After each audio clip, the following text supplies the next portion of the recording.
न केवल पलवल, न केवल फरीदाबाद, न केवल गुरुग्राम, बल्कि आप देश भर में कई स्थानों पर मंदिरों में एक चित्र देख सकते हैं। पहले आप इस चित्र को देखिए। इसमें भगवान श्री राम का भव्य और उनका अनूठा स्वरूप है। वो भगवान राम का, रामलला का, जिनकी अयोध्या में प्राण प्रतिष्ठा हुई थी, वो स्वरूप है। और उसके आगे ये पंक्तियां लिखी हुई हैं कि राम काज कीन्हे बिना मोहि कहाँ विश्राम। नीचे प्रधानमंत्री की फोटो लगी हुई है। बस सवाल यही है कि क्या आदर्श आचार संहिता का पालन हो रहा है। नीचे जो प्रधानमंत्री का फोटो लगा हुआ है, प्रधानमंत्री जो हाथ जोड़कर मुद्रा में है, जिस मुद्रा में वो बताने के लिए काफ़ी है कि ये पोस्टर कौन लगवा रहा होगा, इस पोस्टर लगाने के पीछे संदेश क्या होगा। निष्पक्ष व आज़ाद पत्रकारिता का साथ दीजिए, बेबाक सच के संघर्ष की राह में मेरा साथी बनिए। बहुत आसान है दोस्तों, साथ में दिए QR कोड पर आपका छोटा सा आर्थिक सहयोग भी हमें बड़ी शक्ति देगा। समर्थन करते रहिए बेबाक पत्रकारिता का और जुड़े रहिए हमारे साथ।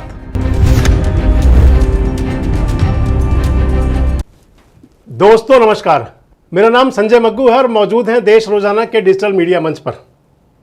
जब चुनाव शुरू होता है तो चुनाव आयोग की कई आदर्श आचार संहिताएं होती हैं। कई प्रकार के चुनाव आयोग के नियम होते हैं जिसका पार्टियों और प्रत्याशियों को समर्थन करना होता है, जिन नियमों का पालन करना होता है।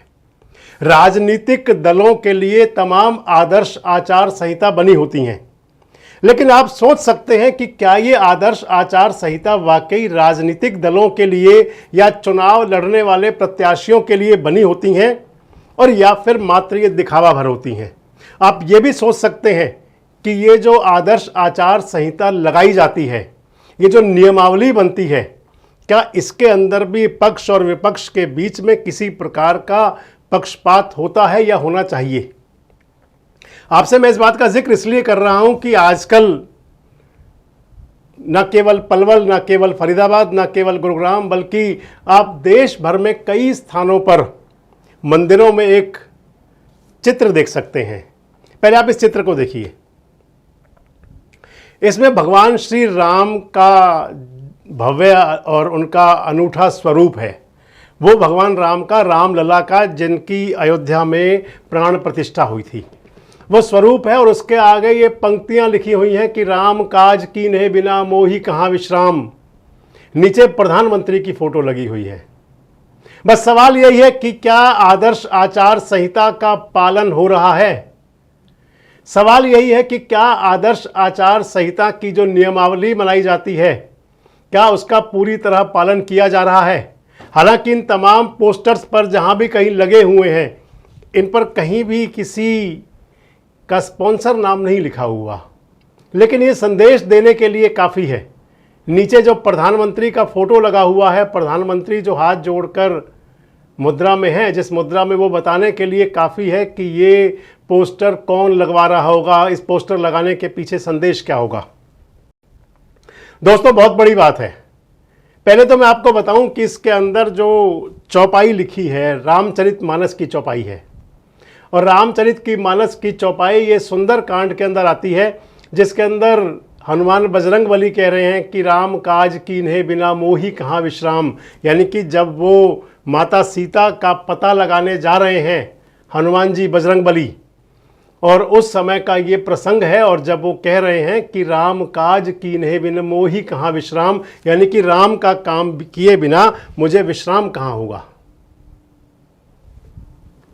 अगर किसी व्यक्ति की उपमा आप अपने आराध्य के साथ, किसी देवता के साथ करेंगे तो फिर क्या ये आदर्श आचार संहिता होगी। अगर किसी व्यक्ति के साथ में, क्या कोई व्यक्ति हमारे किसी देवता स्वरूप हो सकता है। हालांकि ये सबकी अपनी अपनी समझ हो सकती है। प्रधानमंत्री जी के लिए तमाम प्रकार के लोगों ने कहे भी हैं, इस प्रकार का संदेश दिया भी है। आपको ध्यान होगा जब भगवान श्री रामलला के प्राण प्रतिष्ठा का समारोह था, जिसके अंदर प्रधानमंत्री मुख्य अतिथि थे, जब प्राण प्रतिष्ठा हुई तो उसके बाद जो सभा हो रही थी, उस सभा के अंदर जो विश्व हिंदू परिषद और राम मंदिर जो न्यास के जो कोषाध्यक्ष बने हैं चंपत राय जी, उन्होंने कहा था कि प्रधानमंत्री जी में उन्हें विष्णु जी का अवतार दिखाई देता है। मोदी जी में उनको भगवान विष्णु का अवतार दिखाई देता है। जेपी नड्डा जी भी कह सकते हैं कि कहते भी हैं कि उनको भी प्रधानमंत्री जी में भगवान का अवतार दिखाई देता है। और जो लोग प्रधानमंत्री जी को मानते होंगे उनको भी, वो भी कह सकते हैं कि उनको भी प्रधानमंत्री के अंदर कोई अवतार दिखाई देता है। दोस्तों, जब जब भी किसी के प्रति आपकी निष्ठा होती है, आपका समर्पण होता है, तो आपको उसके अंदर सर्वगुण संपन्न एक व्यक्तित्व दिखता है, एक चरित्र, एक कृतित्व दिखता है। लेकिन जरूरी तो नहीं है कि वो सभी लोगों में वही वाली बात हो जो आप सोच रहे हैं। और दूसरी बात दोस्तों ये होती है कि जो मंदिर है, मंदिर जो देवालय जो भी हैं, जो भी धार्मिक आस्था के पूजा के केंद्र हैं, और हिंदू संस्कृति के अंदर, सनातन संस्कृति के अंदर मंदिर का बहुत बड़ा महत्व है।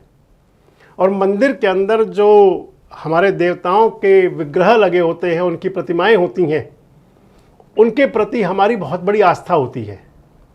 लेकिन जब उन्हीं विग्रह के साथ में एक और फोटो लगाया जाए, और खासकर चुनाव के मौके पर, और उस फोटो के अंदर, जिसके अंदर की एक कैलेंडर हो या एक पोस्टर हो जिसके अंदर प्रभु श्री राम लला का एक चित्र हो, बहुत सुंदर सा चित्र हो, और उसके साथ में प्रधानमंत्री के लिए एक बात लिखी जाए कि राम काज कीन्हे बिन मोहि कहाँ विश्राम। आज इस बात पर जाने की बात नहीं है कि राम मंदिर का निर्माण किन हालात में हुआ, राम मंदिर किन हालात में बना, और राम मंदिर के लिए कितने संघर्ष हुए। आज मुख्य बात यह है कि क्या राम मंदिर, क्या भगवान चुनावी मुद्दा हो सकता है? क्या भगवान चुनावी आपकी वैतरणी पार करने के केवट या सारथी हो सकते हैं? पिछले दिनों मैं एक इंटरव्यू देख रहा था देश के गृह मंत्री माननीय अमित शाह का, जिसके अंदर अमित शाह कह रहे थे कि हमने राम के नाम पर कब वोट मांगा है, हम तो केवल ये कह रहे हैं कि राम का मंदिर हमने बनाया है।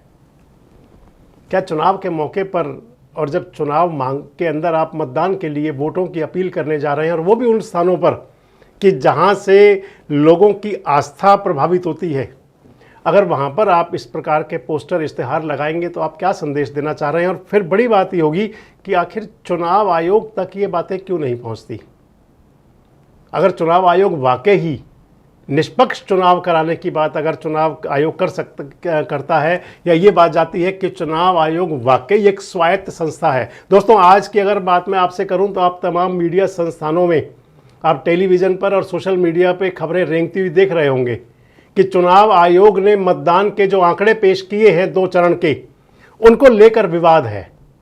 कई विपक्षी पार्टियों ने चुनाव आयोग से कहा है कि आखिर ऐसा विरोधाभास क्यों है कि 26 अप्रैल को जो मतदान हुआ पहले चरण का, दूसरे चरण का, और उससे पहले 19 अप्रैल को जो मतदान हुआ पहले चरण का, उन दोनों मतदान के दौरान, जो दोनों दौरान वोटिंग हुई, जो उस दिन के आंकड़े थे, और आप आज जब 11 दिन बाद, और आज जब आप 5 दिन बाद आंकड़े उनके दोबारा पेश कर रहे हैं, तो उनके अंदर इतना फर्क कैसे आ गया? हालांकि जवाबदेही होनी चाहिए। चुनाव आयोग ठीक है, एक स्वायत्त संस्था है, लेकिन जनता से बड़ी जनतंत्र के अंदर कोई चीज़ नहीं है। जनता के सवालों के जवाब तो दिए जाने चाहिए। लेकिन इस स्थिति में, क्योंकि मैंने आपको साथ में जोड़ा, ये मुद्दा किसी राजनीतिक दल से जुड़ा हुआ नहीं, ये चुनाव आयोग से जुड़ा हुआ मामला है।